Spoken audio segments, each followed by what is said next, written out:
আসসালামু আলাইকুম। হক builders and কনস্ট্রাকশনের পক্ষ থেকে আপনাদের সবাইকে স্বাগতম।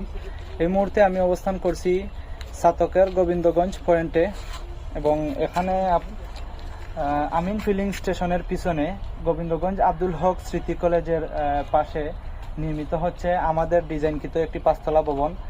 আপনাদেরকে এই ভবনের বর্তমানে গ্রেড বিমের কাজ চলিতেছে এবং গ্রেড বিমের ডালাই অর্ধেক সম্পন্ন হয়েছে। আজকে আমরা ডালাই দেখতে আসছি, আপনাদেরকে ঘুরে দেখাবো কি কি সতর্কতা অবলম্বন করতে হবে এবং ডালাইয়ের ক্ষেত্রে কি কি লক্ষ্য রাখতে হবে। প্রথমে গ্রেড বিম বাধাই করার পর অবশ্যই আপনাদের ইঞ্জিনিয়ার দ্বারা ভিজিট করাতে হবে যে রডের বাধাইগুলো ঠিক আছে কিনা। তারপর ডালাইয়ের দিন অবশ্যই সতর্ক থাকতে হবে যে মশলার রেশিও ঠিক আছে কিনা এবং পানির যে পরিমাণ, ওয়াটার সিমেন্ট রেশিও, এগুলো খুবই ইম্পর্টেন্ট।